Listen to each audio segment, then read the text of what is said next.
Welcome to the Wisdom to Wealth podcast. This is a podcast where we interview the wealthiest entrepreneurs and business owners in the world. They're going to share their journey from zero to wealth.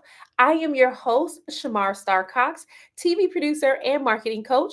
My goal is to help 6 and 7 figure business owners create binge-worthy content that attracts and converts their followers into customers. I am also the founder of the Convert Content to Cash Challenge. So if you're in here and you want to learn how to create content that sells in 5 days or less, feel free to DM me the word challenge accepted on Instagram, TikTok, or LinkedIn, and I will happily send you a personal invite. Today we have Syrena Williams with us. She is the owner and CEO of both Practical Skills University, LLC, and Syrena Williams Legal Services, PLLC.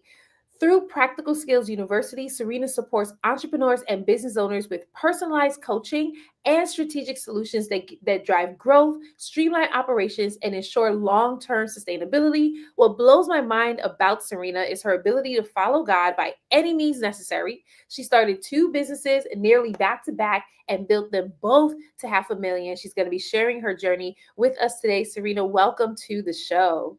Thank you so much for having me. I truly appreciate it. You are so welcome. Let's just dive right into your experience. Take us on your journey. How did you start to where you are now? Absolutely. I became an employee. I did the track. You go to school, you get a job, you do the things. And as I went and did a venture for law school and got an MBA, and I got out and I sought employment, and I went and was working at a job. I had been there about 2 years, and I clearly heard God say, leave. And so I attempted to leave on my what I thought my terms were. That meant searching for another job. That clearly was not God's plan. And so as I began to search for jobs, I would have some success, but no full success in getting another job. I met a woman who would say to me every day, "You just look miserable. I have space for you." I had no idea that a month or two later, I would be self employed in her office. By that, I had an incident where an employer put his hands on me, shook me. And the thing about God, He knows what will make you move, right? There are places where we'll sit in uncomfortableness, but there's some places where the thing happens and I'm out. All means necessary. I am out. And so that happened to me on a Friday.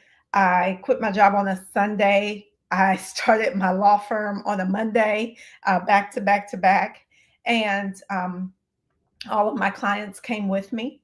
That was in 2009, February 1st, 2009.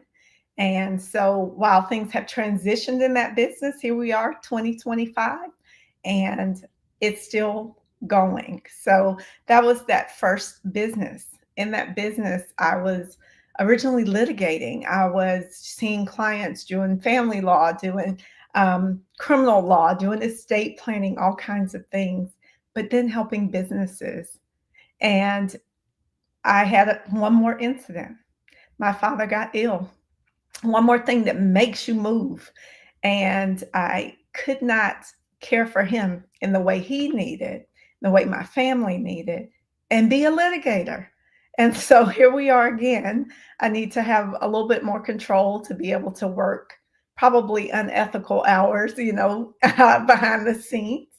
And I called the Bar Association, which is our people who have oversight, and said, listen, I really want to work more with businesses. They don't really need a lawyer to represent them. My clients aren't going to court. They need help with building their business, strategizing, setting things up, making sure they're in compliance. And they said, oh, you should start another business.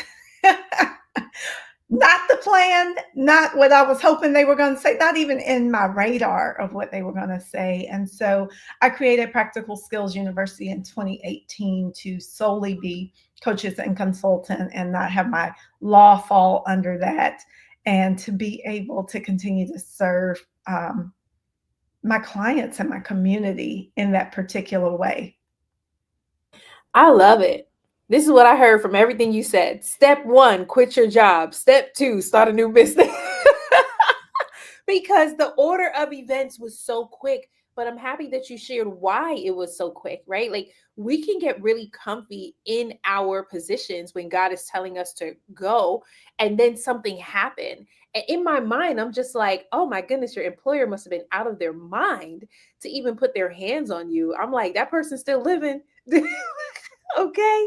Like, wow, that's wild. But I'm happy that it didn't break you. And instead, it really made you into who you are today because you've had your first business for nearly 2 decades. I mean, you said 2009. I'm like, I graduated from college in 2009. So here you are, like doing your thing. And then you have the second business. And I really like the second business. So I want us to go a little bit deeper into it because this is where you're really able to help your clients with their practical skills. Is this a coaching business that you have? It is. It's coaching and consulting. And I live in a world, I'm sure you live in the same world, Shamara, where coaching can mean so much to so many people. So we try to define it in our world. And I say coaching and consulting because some people need consulting. I think consulting is tell me how to do it. Like, just I've never built a business before. What are the 10 steps to build? How do I make it happen?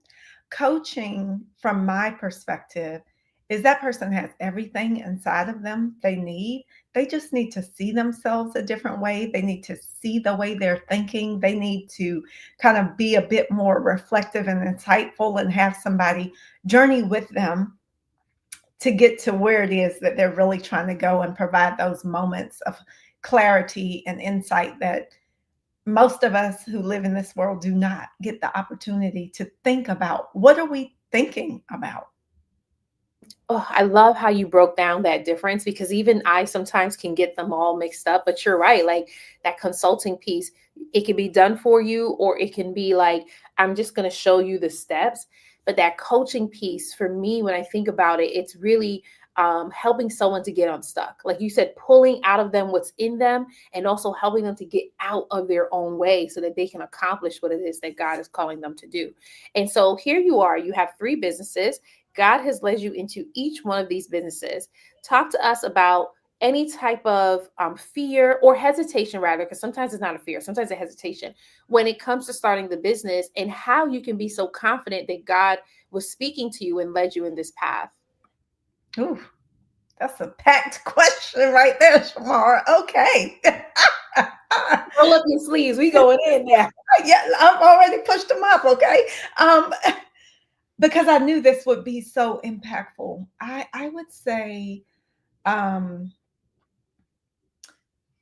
when you hear from God and you have a desire to be obedient, that's the first thing.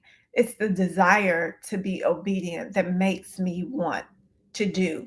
And it's the reflection of what I've done and screwed up, messed up, not gotten right, that says, well, daggone it, I've tried it my way. I probably should set that aside and try it your way. And I am a true believer that his way is better than my way, that he already has something destined for me, that that is greatness, that he has already told me that I am fearfully and wonderfully made, that there is something for me. So now the question to self is, do I trust him enough to leap? Okay. Do I trust him enough to leap? So in each endeavor, right? The first one, he gave me a little bit of a warning, leave. Well, you know, that's God, right? Does he ever really say how to leave? he says leave. I mean, he said that from the beginning of time. Moses, hey, leave. Like, where are you going? Girl. Where are we going? I don't know. He's not the God of a million answers. He's the God of like limited words. Leave. So I think when I get in that, when I get in those stories, when I get in what do I already know, and I try to ask myself that a lot, what do I already know about God? He's telling me to go. And if I take a step, he'll tell me the next step. If I keep walking, he'll tell me to keep walking. So he'll tell me left when it's time. He'll tell me right when it's time. He is that kind of God. And so that's what allows me to move. And to be quite honest, when I sit with clients in person, oftentimes, and they're talking to me about, I can't, I don't know, I kind of grab my stomach. And I don't know about you. I have a little stomach, a little pooch. And I grab it and I say, I've never gone hungry. He has never, ever let me miss a meal. So let's do it. You can get a job anytime. You are employable all the time. You can put your resume out there any day. So starting a business is not as risky as we think it is. Girl, you had me over here like, yes. Like, I had to put it on the screen. God's been telling people to leave from the beginning of time because he did the same thing with me. He was like, leave your job and go where, Lord? You can't just be telling people, leave your job. There was nothing after that. Leave your job. Actually, this is what he said. Go tell your supervisor. He actually mentioned her name. Go tell your supervisor you're leaving. Who's doing that? Where are we going? What's next? Right? But We are doing that. we right. And I love because I was about to ask you, like, but how did you trust God? And you went right into it, right? Like all these things of who God is. But do I trust him? And I actually want to ask you this question because in that moment you trusted him, right? And then you've seen the success. Have you ever come to another space in your life where God has given you a directive and then you had to question, but do I trust you for this? Even if it's more, even if it's increase, even if it's starting something else, but do I trust him? Has that ever happened to you again? Absolutely. You know, one of the things we don't talk about, Shamar, is we talk about people like they're compartmentalized, right? We talk about people like the work person, the personal person, the girlfriend, the sister, the daughter, but we're all of those things at one time, right? And certainly the other piece people don't talk about is ebbs and flows in their business, right? And making money doesn't mean bring home money. Like there's this gap that we don't always want to recognize because of how the world kind of perceives all these dollars that we make. But I think for me, one of the hardest things was in the middle of my businesses, things going rather well, kind of feeling like they might be on automatic in a moment, was get out of this relationship that you're in this. And relationships are often a comfort. I was comfortable in my relationship. And it's a time for God to teach you if you're willing to learn. If you're willing to learn, you're relying on that person to do something I do for you. And you're getting it mixed up as to who's providing you comfort, who's providing you stability, who's providing you peace. It's not the person, it's me. And when you put somebody in God's place, and oftentimes we don't think, oh, I'm not worshiping them, I'm being respectful. We're in community, we're in companionship, we're intimate, et cetera, et cetera. And I'm not saying that that may not be the case, but anytime God feels like there's someone in my space, you got to go. And so that happened in the midst of my businesses. And it for me was a time of withdrawal from the world and into God. And it is what then allowed me to have all the strength I needed to do that third business. Who wanted a third business? To do that third business. I love it. When you said allow me to do this third business, I'm thinking about children now, right? It makes me think about like, well, God said, okay, here comes the first one. Here comes the second one. Oh, he just freed me up so I can have a third child. Like, is that so? Because it's going to take, I'm not going to say the same amount of time, but it's going to take a lot of work putting into starting these businesses. But oh, I love how you talked about the ebbs and flow of like money in our business, right? Like, I remember for me when I first started my business, the one thing that I kept hearing was build your business to six figures. Did you know that I believed that building my business to six figures meant I could retire after that? Like, bam, I hit the six figures. I'm good. Because that's like, I didn't realize it was a milestone. People were teaching it like this is the goal, get to six figures. Honey child, I got to six figures and I said, where the money at? I couldn't retire. I could barely pay myself. At six figures, you could barely hire a team. Right. And then, so now I'm in this space of looking at God like, and I didn't realize that there was more journey to go. And there are ebbs and flows because you'll hit six figures one year, high five figures the next year, maybe low five figures the other year, eight figures the following. Like it is just an up and down, up and down. And you really have to be able to learn to trust God in those moments because it will make you feel like, I'm gonna just talk about me. It made me feel like I didn't know what I was doing. I was like, how I was able to be so successful in year one and year two? I'm like, what's going on? We running the same strategies, but it was back to what you said about who is in the position of where you're worshiping. And this is where idolatry comes into place, and we don't even realize that it's idolatry, right? Like when I was working my 9 to 5 was my provider. So God said, quit your job. Now I had to be real with God and say, I don't see you as my provider. And God probably was like, I know this. I'm telling you, quit your job. Right. Right. So I quit that job. Now he shows me that he's my provider and I can see that. But then he tells me to start my business and I'm seeing how he's providing. He's sending the clients. So now guess who I'm thinking is my provider? These clients. They providing because they sending the money, they coming in, right? Okay, well, God removes that. And now I'm looking at God like, what happened? And sometimes they don't get removed because of idolatry. Sometimes it really does get removed because God is taking you higher and you have to make some shifts in your business. But I know for me, I started looking at my clients like they were the ones who were going to provide. I got to get this client. And God was like, whoa, whoa, whoa, we're going to have to refocus you because your attention is shifted elsewhere. So I really love that you talked about, God telling you to leave this relationship. And because of your faithfulness and your obedience, he's like, I'm going to reward you with a third. So let me ask you this question. Have you ever experienced negative thoughts, had any negative mindsets? And if you did, how are you able to navigate it while still building these businesses? Absolutely. I mean, I who doesn't have a negative thought? Who does not have a negative thought? It is why he said, renew your mind daily. It is why he said, take your thoughts captive. I think having a negative thought versus vocalizing and acting on our negative thoughts are two different things. I can't say I don't still have negative thoughts. We do. Life is happening, right?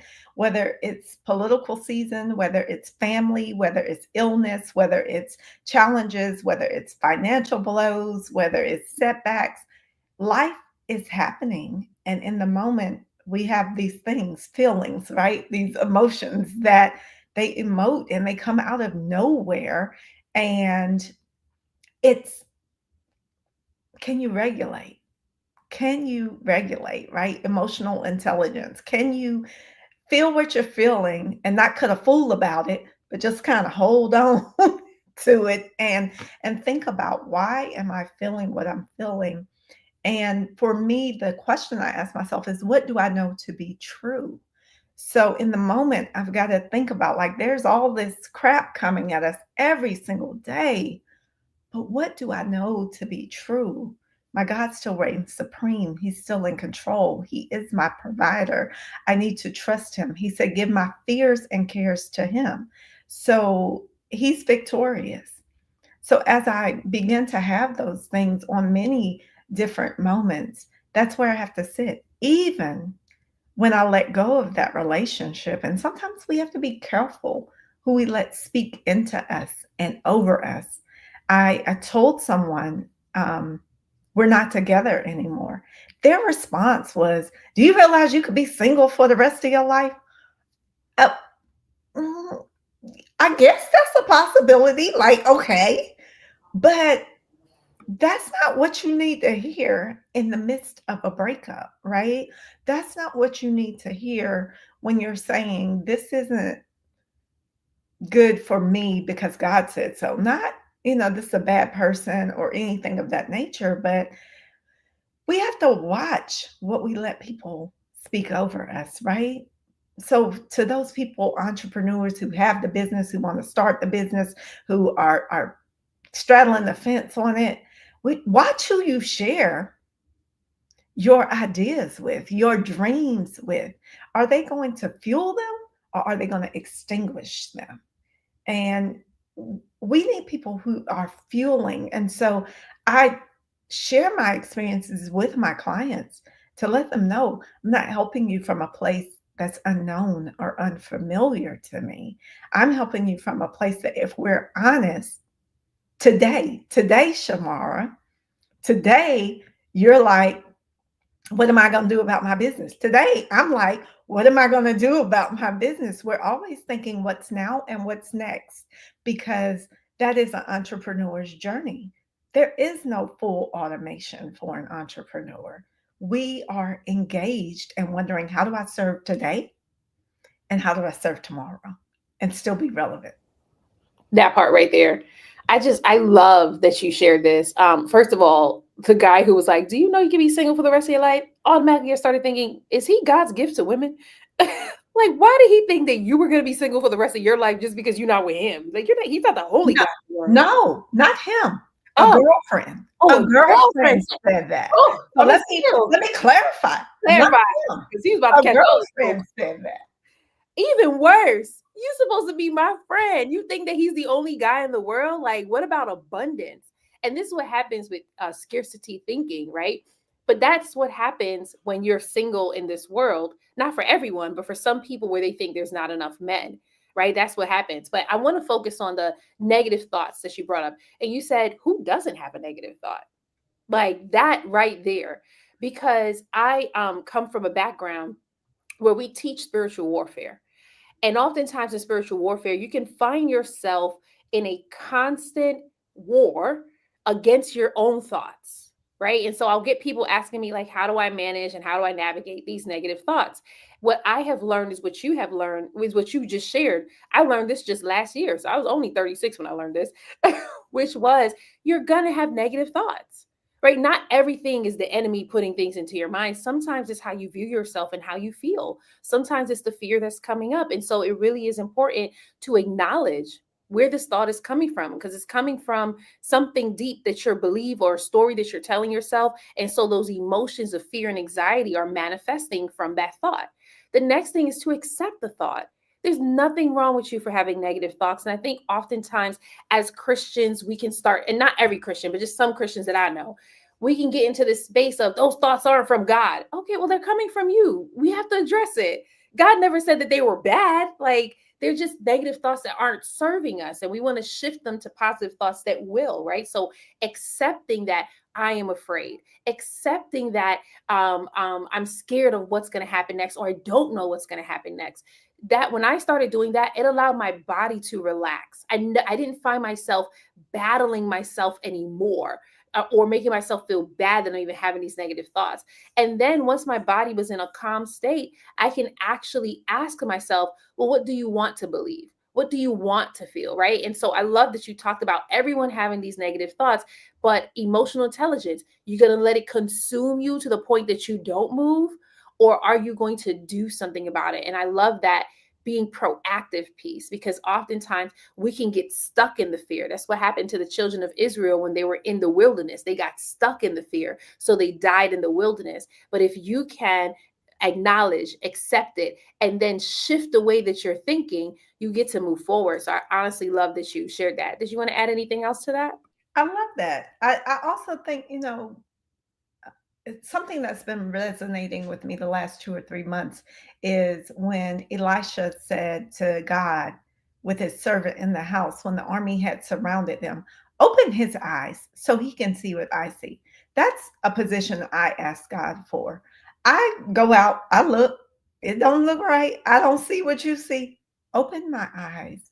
Give me your perspective, God. And we also have to know the promises of God so we can speak them over ourselves.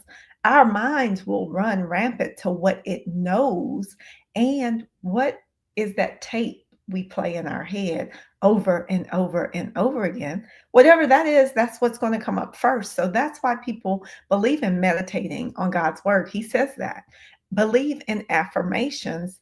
This is not some new age thing. This is what God has been telling us to do since the beginning of time. Ooh, honey, you just said the magic word, new age. No, but I love that you shared that, because some Christians don't want to do that because they think that this is a new age thing, but it's not. Like, this is what God has called us to do: meditate on his word day and night, right? Stand in the gospel of peace. That, like, that's your feet, that's your foot. What foundation are you standing on? Like, all of these things are important. So I just really love that you shared that, so that we can operate in a space that allows us to move forward and not be stuck. So I want to share this comment from Regina. She said, "Oh, I think you can see the whole thing." She said, Yeah. "Yes, my circle changed to those who actually believe in God's promises and lives towards them, no matter how crazy big they seem. No more trauma bonding friends." I love that. She said, "I have to rehearse his truth every day to combat those negative thoughts." Right, and this is in result to you sharing, like, how you can navigate the negative thoughts. And I like that you didn't use the word defeat or overcome, because they're going to keep on coming. Did you want to add anything? I love it. I mean, we just have to be aware of that. And, thinking about, especially entrepreneurs, what is our morning routine before we get up and go out here and give everything that we've got to everybody, right? The entrepreneurs are the people I'm like, oh, boundary setting is a thing, honey. You better hurry up and boundaries set. But, um, thinking about how are we starting our day and using Jesus as our example. Jesus came and went, right? That's what he did. He went to his father, he got restored. He always stole away some time, whether that was some hours, some days, or 40 days when we see him leave. And he also never gave all he had. When he would speak and people would ask questions and want to be healed, he only gave what he had and he left the masses wanting more, but he always left to get refueled. And I think we have to embrace that. We think sometimes because we serve through our work, through our ministry, however we're serving, that we have to give everything of ourselves. And that's not true. God said, love me first, then yourself, and then your neighbor as yourself. And I think we get it twisted because we don't know how to love ourselves.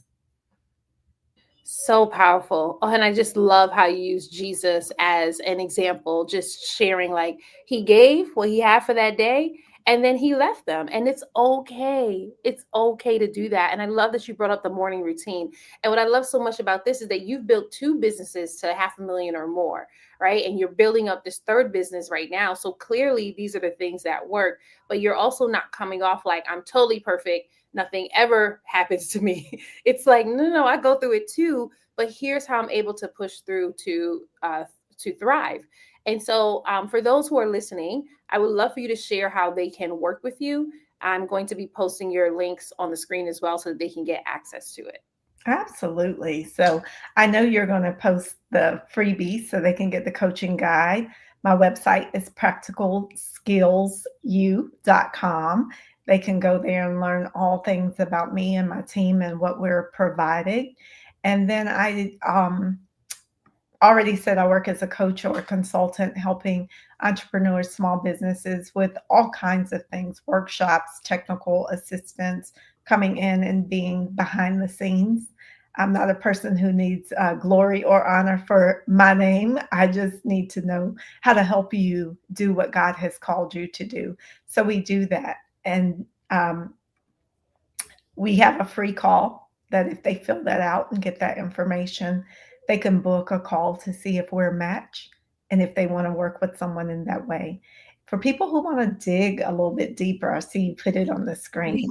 I've got Illuminating Pathways, and that's a journeying for us to walk together for people who know that God has called them to do what they're doing, because we need people. We don't always see Elijah and Elisha. We don't always see people walking with people. And so I walk with people for 12 months for a full movement and to get them going. I just had a woman finish and she got a double promotion at her company. She jumped 2 slots in her company based off of her going in her authority and doing what God had called her to do. And for you, Shamara, listen, you had me on, and I said, what's the greatest gift I could give to your clients? So they'll receive $1,200 off of that package by just mentioning the word wisdom when they book for that particular session. And that also starts with a phone call so we can just talk about any questions. Oh, what a beautiful gift. I got chills just you mentioning that. So I dropped the link in the chat. I also dropped it on Instagram so that you can get access to it. Again, you get $1,200 off when you click the link, and just have a conversation with Syrena. If you feel like this is a great fit for you and she feels like you're a great fit, you both can work together. I loved what you said when you said it's so important that we walk together, right? Like it's so important when you're starting a business or you want to excel in your career or whatever it is that you want to do, to walk with someone. And so here Syrena is offering her services so that she can walk with you on your journey where God is leading you, so that you don't have to do this by yourself. So I absolutely love that. Before we go ahead and end, Syrena, I want to ask you one more question, which is, what is the one thing that you did in your business or one shift that you made in your business that really skyrocketed you to the next level?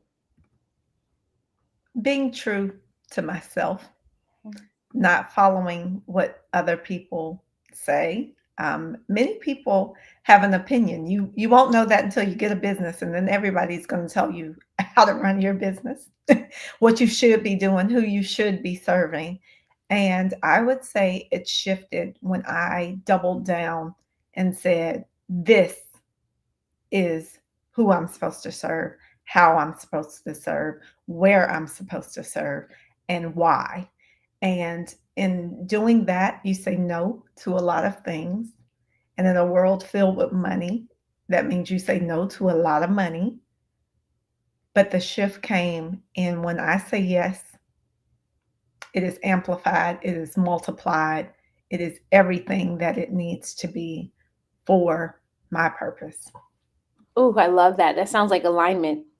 Oftentimes we could be in a space where it's like, I gotta keep saying yes to all the things because this is what's going to help me be successful, but really all it does is it drains you and it bogs you down. Like true success is focusing on those 2 to 3 things that's really going to move the needle forward. So I love that your shift was just being true to yourself so that you can actually be in alignment with your business, with your marketing, and you're helping so many people. So Syrena, thank you so much for joining us today. Thank you for sharing your journey with us. Thank you for just being obedient and being able to share what your journey looked like building your businesses with God. And thank you to everyone who joined us on Instagram, YouTube, as well as LinkedIn. We have another podcast episode tomorrow at 12 p.m. Eastern. We have our podcast from Monday to Thursdays at 12 p.m. Eastern with a new guest sharing their wealth journey. So we will see you all again tomorrow. Have a great day.